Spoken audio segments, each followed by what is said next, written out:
వాగర్ధావివ సంపృక్తౌ వాగర్ధప్రతిపత్తయే జగతః పితరౌ వందే పార్వతీ పరమేశ్వరౌ.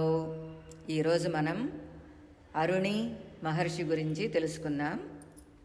అరుణి మహర్షి బ్రహ్మమానస పుత్రులలో ఒకడు. పురాణాలలో ఆయన జన్మ వృత్తాంతం కానీ వంశం కానీ లేదు. అనరణ్య మహర్షి కుమారుడు కావున ఈయన పేరు అరుణి అని తెలుస్తోంది. ఈయన ఆశ్రమం దైవిక అనే నదీ తీరంలో ఉంది. ఆయన జితేంద్రియుడై పరమసాత్వికుడై అక్కడ తీక్షణమైన తపస్సు చేస్తున్నాడు. అరుణి మహర్షికి ఉద్దాలకుడు అనే పేరు కూడా ఉంది. అరుణి చిన్నతనంలో ధౌమ్యుడు అనే ఋషి వద్ద విద్యను అభ్యసిస్తున్నాడు. ఒకనాడు పని ఉందని చెప్పి ధౌమ్యుడు వెడుతూ అరుణిని పిలిచి తన ఆశ్రమానికి చెందిన పొలాలను జాగ్రత్తగా గమనించమని చెప్పి వెళ్ళాడు. ధౌమ్యుడు వెళ్ళగానే నల్లగా మబ్బులు పట్టి ఉధృతమైన వర్షం కురవసాగింది. ధౌమ్యుని పంట పొలాలకు గండిపడింది. దానికి ఏం చేసినా అది నిలవట్లేదు. గురువుగారి మాటను కాపాడాలి అనే తపనతో ఆ ప్రవాహానికి అడ్డుపడుకున్నాడు. అంత వర్షంలోనూ తమ పొలాలు మునిగిపోకుండా ఉండటం చూసి ధౌమ్యుడు అంతా కలిగి చూశాడు. ఒకవైపు చిన్నగా మూలుగు వినిపిస్తోంది. అక్కడ ప్రవాహానికి అడ్డుపడుకుని ఉన్న అరుణిని చూశాడు. దానిని నియంత్రించినవాడు కాబట్టి అరుణి ఇక నుంచి ఉద్దాలకుడు అని పిలువబడతాడు అని ఆశీర్వదించాడు. నీటి మీద చూపినంత సాధికారతే జ్ఞానం మీద కూడా చూపగలవు అని వరం ఇచ్చాడు ధౌమ్యుడు. ఇది మనకు మహాభారతం వల్ల తెలుస్తోంది. అరుణి స్నానానికి అని దేవికా నదికి బయలుదేరగా పర్వతాకారుడు క్రూరమైన చూపులతో వస్తూ ఉన్న నిషాదుడు అరుణి మహర్షికి అడ్డుగా నిలబడి ఆగమన్నాడు. అరుణి మహర్షి భయపడకుండా ఒక్కసారి ఆ వేటగాడిని నిలువున చూడగానే ఆ వేటగాడిలో పెద్ద మార్పు వచ్చింది. వాడు మహర్షి పాదాలపై పడి, నీవెవరో మహాత్ముడివి, దోచుకోవడమే నా వృత్తి, నీ చేతిలోని కమండలమును దోచుకొని అమ్మితే 10 రూకలు వస్తాయి అని నా ఆశ. రూకలు అంటే రూపాయలు అన్నమాట. నీ చూపుతో నాలో క్రౌర్యం నశించింది, నన్ను అనుగ్రహించి మార్గోపదేశం చెయ్యండి అని కోరాడు. అయినా ఆ నిషాదుడితో ఏం మాట్లాడకుండా చిరునవ్వుతో వెళ్ళిపోయాడు. నిషాదుడు ఆయనను అనుసరించాడు. అరుణి మహర్షికి సేవలు చేస్తూ నిరాహారుడుగానే ఉంటూ అరుణి మహర్షిని అనుసరించి మెలుగుతున్నాడు. తపోవృత్తిలో ఉన్న ఆ వృత్తిలో ఉండే వాళ్లను అనుసరించిన అది తపస్సే అవుతుంది.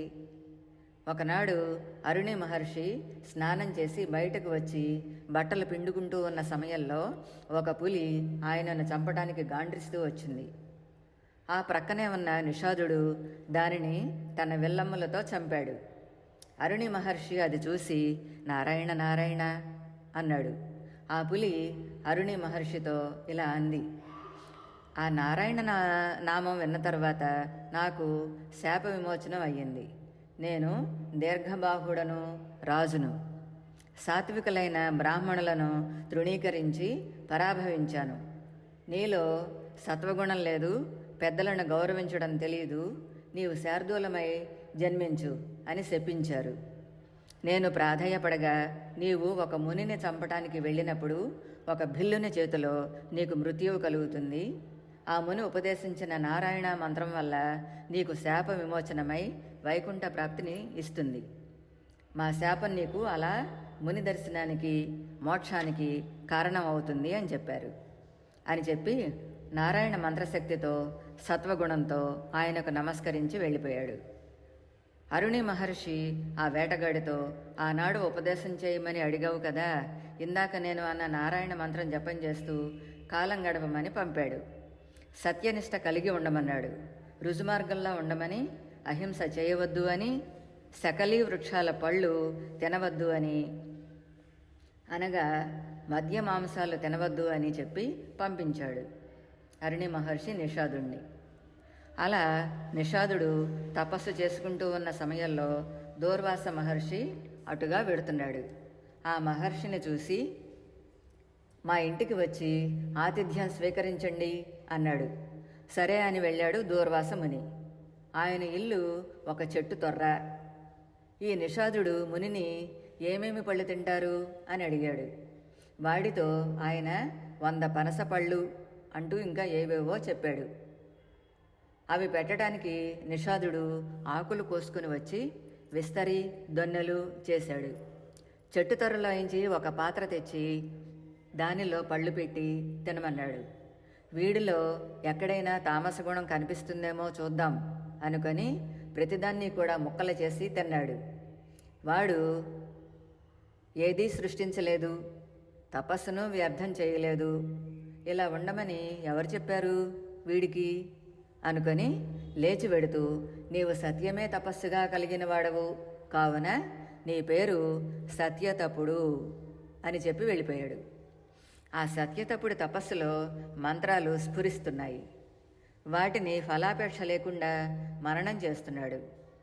ఒకసారి రావి జమ్మి పుల్లల కోసమై చెట్టు ఎక్కి కొమ్మను కొడుతూ ఉన్నప్పుడు వేలు విరిగి కింద పడిన వాడికి ఏమీ బాధ కలగలేదు. కొంతసేపటికి ఆ వేలు వచ్చి అతుక్కుంది. ఇదంతా ఆ చెట్టు పైన ఉన్న కిన్నెర దంపతులు చూశారు. వారు దేవతలకు తెలపడం కోసం పైలోకాల్లో ఈ సత్యతపునికి వేలు విరిగి అతుక్కోవటము, దూర్వాసుడు రావటము గురించి పాటలు పాడుతున్నారు. దానిని విన్న దేవతలు పరీక్షిద్దాము అని బయలుదేరారు. బాణం గుచ్చుకున్న ఒక శూకరము పరిగెత్తుకుంటూ వచ్చి ఆ చెట్టు తొర్రలో దూరింది. ఒక వేటగాడు అటువైపుగా వచ్చి, ఇటు బాణం తగిలిన పంది ఏమైనా వచ్చిందా అని అడిగాడు. చెబితే ఏం జరుగుతుందో, చెప్పకపోతే ఏం జరుగుతుందో తెలుసుకున్నవాడై, చూసింది కన్ను, అది చెప్పలేదు, చెప్పేది నోరు, అది చూడలేదు, ఏమని చెప్పను అన్నాడు.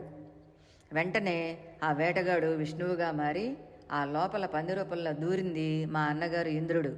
నీ తపస్సు ఏ రకంగా ఉందో, నీ భావన ఎలా ఉందో పరీక్షిద్దాం అని వచ్చాం.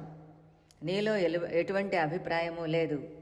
నీవు అహింసా సిద్ధాంతాన్ని అనృజు వాక్యాన్ని కలిపి చాలా బాగా చెప్పావు. నీవు సత్యతపో మహర్షివి.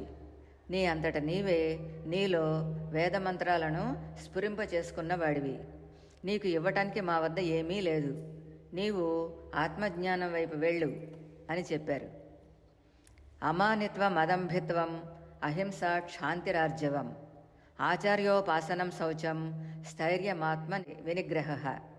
అమానత్వం అదంభిత్వం అహింస క్షాంతి ఆర్జవం అనే గుణాలను ఆచార్యోపాసన, గురువు చెప్పినది చేయటం, శౌచం మనసులో ఏ దుర్గుణం లేకుండా ఉండటం, స్థైర్యం గురువు చెప్పిన తపస్సులో స్థిరంగా ఉండటం, ఆత్మ నిగ్రహ శరీరాన్ని ఇంద్రియాలను నిగ్రహించుకొని ఉండటం అనే గుణాలు కనపరిచాడు.